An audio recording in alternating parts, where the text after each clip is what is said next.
안녕하세요. 책데이트 시간입니다. 이번에 소개해드릴 책은 부의통찰이라는 책입니다. 부하시 지음 황금부엉이에서 나온 책입니다. 이 책은 돈의 규칙을 꿰뚫어 찾아낸 5단계 부의 열쇠를 통해 보통 사람도 돈과 시간에서 자유로워질 수 있도록 자세한 방법을 알려주는 책입니다. 자본주의의 냉혹한 현실, 자본주의 필수 정신, 자본주의 필수 습관, 돈을 버는 방법, 돈만큼 중요한 것들. 이 5단계 속에 직장인으로 할 수 있는 투자와 도전을 모두 경험하며 경제적 자유를 이룬 저자의 부에 관한 통찰이 가득 담겨 있는데요. 몇 가지만 살펴보겠습니다. 가장 안전한 것은 가장 위험한 것입니다. 이 세상에서 가장 안전한 것은 아무것도 하지 않는 것이라고 말하는 사람들이 있습니다. 한때 입을 밖은 위험하다라는 짤이 유행하기도 했습니다. 부동산과 주식에서 손해를 본 사람들은 투자는 위험하기 때문에 하지 말라고 조언합니다. 부동산과 주식은 도박이라고 생각하기도 합니다. 사회초년생 시절 나의 부모님도 주식과 부동산은 평생 하지 말라고 했습니다. 아울러 직장을 오래 다니는 것이 중요하고 안전하다며 항상 직장 상사와 동료들에게 잘해야 한다고 했습니다. 하지만 직장을 오래 다니는 것이 안전한 것인지에 대해 생각해 볼 필요는 있습니다. 부모님 세대와 달리 평생 직장이라는 개념은 점점 희미해지고 있기 때문입니다. 내가 다니고 있는 직장의 많은 부장님들은 40대 중반에 은퇴를 했습니다. 퇴직금과 위로금 몇 억을 받고 퇴사하지만 사실 그 돈은 몇 년이면 사라지게 됩니다. 은퇴 후 40년 이상을 더 살아야 하는데 직장 생활만 하던 사람이 그 기나긴 시간을 어떻게 보낼 수 있을까요? 대부분의 부장님들은 퇴사 즈음에서야 급하게 무엇인가를 준비했지만 3년도 되지 않아 가진 돈을 잃고 말았습니다. 투자도 마찬가지입니다. 아무것도 하지 않으면 그냥 도태됩니다. 가중되는 인플레이션에 내가 가진 돈의 가치도 변화하는 세월 속에서 내 노동의 가치도 매일 녹아내리고 있습니다. 많은 사람들은 녹아내리는 돈과 노동의 가치는 인식하지 못하면서 부동산과 물가만 오른다며 나라와 정치와 세상을 원망하면서 살고 있습니다. 이 세상에서 가장 안전한 것은 시대에 맞는 새로운 방식을 익히고 배우는 것입니다. 그것이 가장 안전합니다.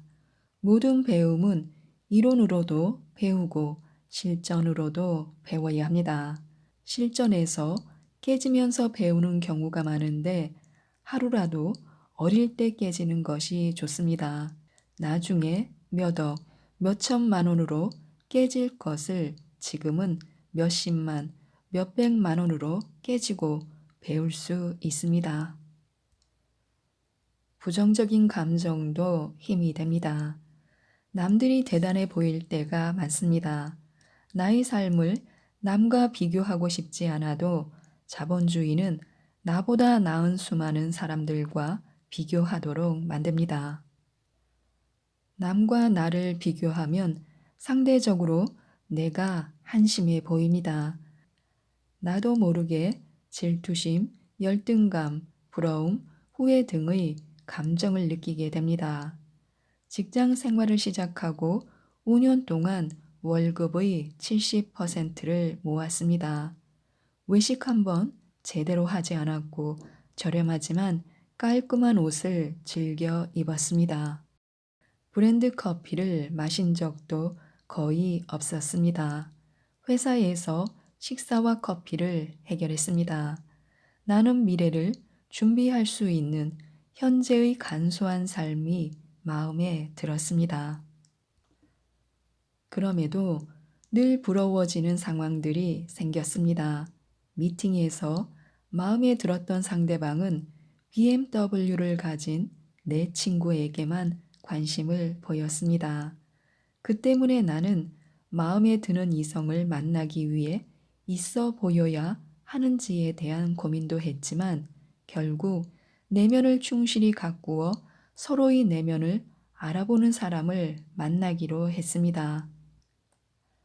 타인의 소비가 부러워질 때마다 나는 보유하고 있는 투자 자산을 조용히 세어보거나 투자한 기업의 미래를 상상했습니다.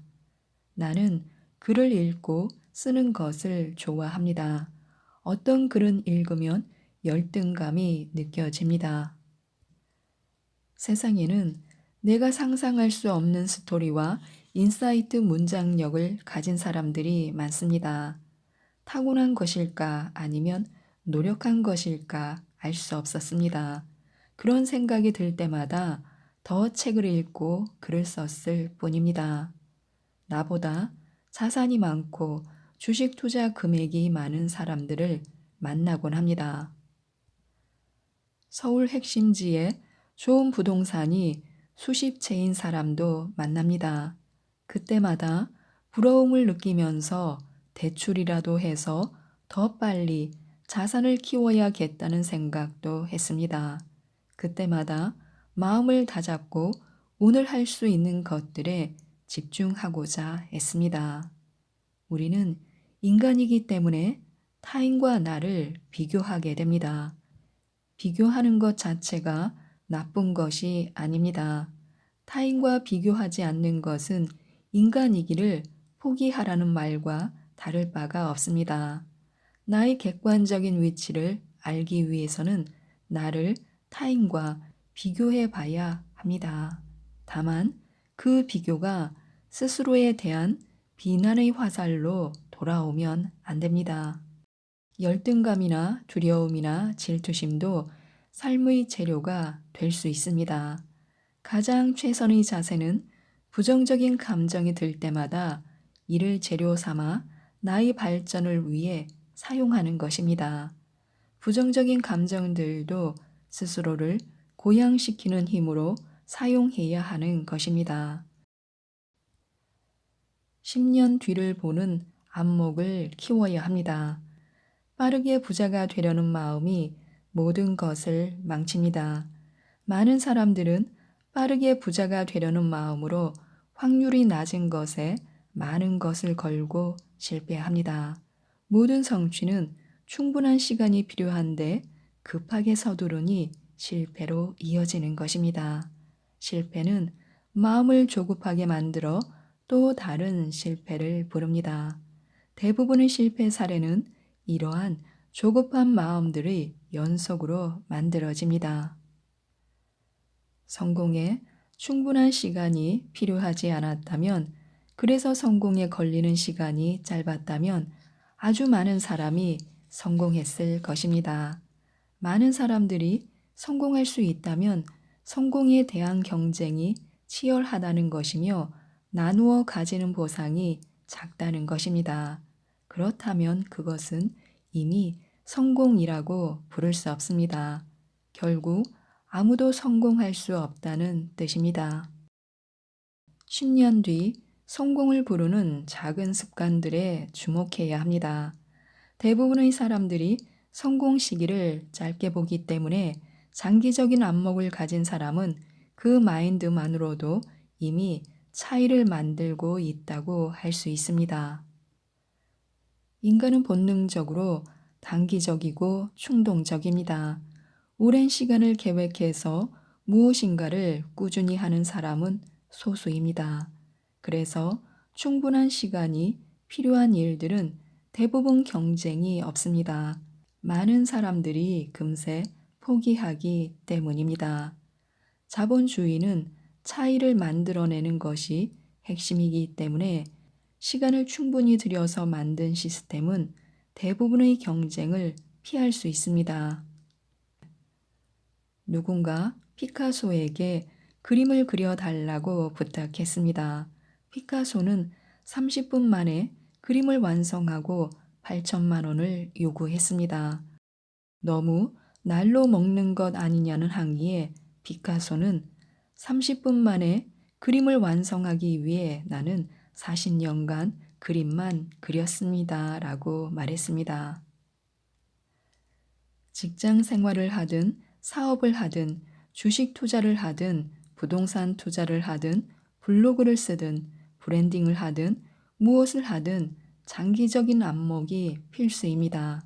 지금 하고 있는 일이 10년 뒤에 영향을 미친다는 것을 알아야 합니다. 지금의 순간들이 연결되어 만들 미래를 상상하는 사람은 순간에 더욱 집중할 수 있고 결국 더 좋은 미래를 만들 수 있습니다. 그래서 우리는 직장을 다닐 때 퇴사 이후의 삶을 미리 준비해야 합니다.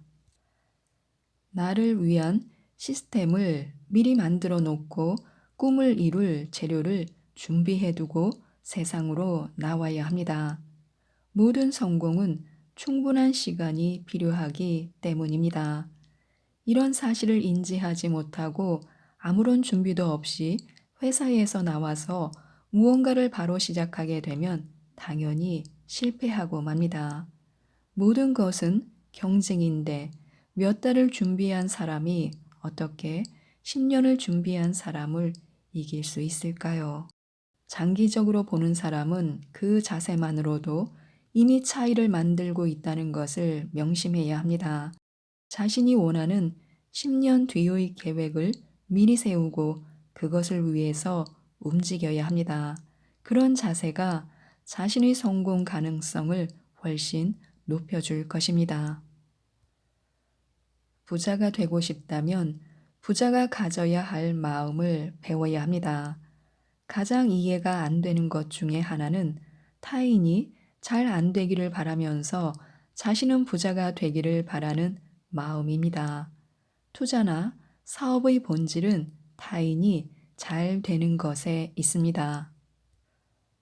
부자의 본질도 타인이 잘 되게 돕는 것에 있습니다.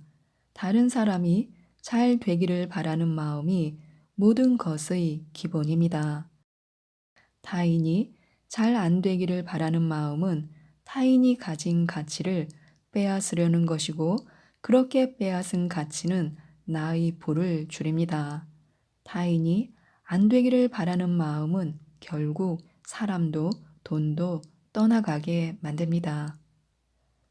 부자 마인드가 특별한 것이 아닙니다. 남이 잘 되기를 바라는 마음이 바로 부자 마인드입니다. 부자들은 내가 무엇을 도와줄까라는 질문을 많이 던지는 데 반해 가난한 사람들은 나 좀 도와줄래? 라는 말을 많이 던집니다. 부자들은 먼저 도와주고 그 이상을 받는 전략적인 사고를 하지만 가난한 사람들은 언제나 도움을 받기만을 바랍니다. 누가 사람을 더 많이 끌어당기고 가치를 전달할 수 있을지는 너무도 명확합니다. 생각이 바뀌면 만나는 사람이 바뀝니다. 몇 년 전 고향에서 학창시절 친구들을 만나면서 깨달은 것이 있습니다. 시간이 지나면 변하는 사람도 있지만 대부분의 사람은 잘 변하지 않는다는 것입니다. 친구들을 만나는 내내 불편한 마음을 지울 수 없었습니다. 친구들은 여전히 과거의 관점으로 세상을 바라보고 있었습니다. 세상은 변했는데 친구들은 변하지 않았습니다. 친구 A는 돈을 버는 방법이 도박이나 사기밖에 없다고 말했습니다. 친구 B는 무주택자로 부동산 폭락을 기다린다고 했습니다. 친구 C는 정치를 탓했습니다. 문제는 이들이 10년째 비슷한 이야기만 한다는 것입니다. 과거에도 한 친구는 인생을 불평했고 한 친구는 부동산 폭락을 기다렸습니다. 또 다른 친구는 항상 남 탓만 했습니다. 아마 이들을 10년 뒤에 만나도 대화 주제는 바뀌지 않을 것입니다. 나는 사람도 바뀐다고 생각합니다. 하지만 소수의 경우만 그렇고 대부분의 사람들은 바뀌지 않습니다. 변화를 갈망하는 소수만이 바뀔 것이고 대다수는 현재 모습 그대로를 고수할 것입니다. 변하는 소수는 매일 과거와는 완전히 다른 사람이 됩니다. 그런 시간들이 쌓이면 자신은 느끼지 못하지만 주변 사람들은 느끼게 됩니다. 만날 때마다 새로운 관점과 지식으로 무장하고 새로운 도전을 하기 때문입니다. 불행히도 이런 사람은 극히 드뭅니다.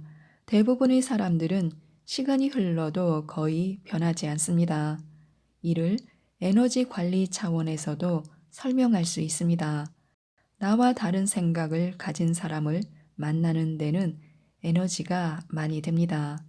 과거에 정체되어 있는 사람을 만나고 대화를 나누면 내 에너지가 소비되는 것이 느껴집니다. 에너지 낭비를 막기 위해서는 그렇지 않은 사람들을 만나면 됩니다. 이것이 인간의 본능적인 에너지 관리 방법입니다. 그래서 나이 들수록 끼리끼리 만나게 되고 같은 부류끼리의 거주지가 형성되고 동네에 담이 쌓이고 그 안에서만 고급 정보가 교류됩니다. 담 너머 세상과의 차이는 계속 벌어지는 것입니다. 인류는 그렇게 발전해 왔습니다. 결국 양극화의 시작은 가문에서도 오지만 생각에서도 오는 것입니다. 그렇기에 생각을 바꾸면 내가 만나는 사람들도 바뀔 수 있습니다. 지금까지 이 책에 대해서 말씀드렸는데요. 경제적 자유를 꿈이 아닌 현실로 만들고 싶다면 부자처럼 사고하고 행동해야 합니다. 이 책 부의 통찰을 꼭 한번 읽어보시고 모든 분들이 부자가 되셨으면 좋겠습니다. 이상 책데이트였습니다. 감사합니다.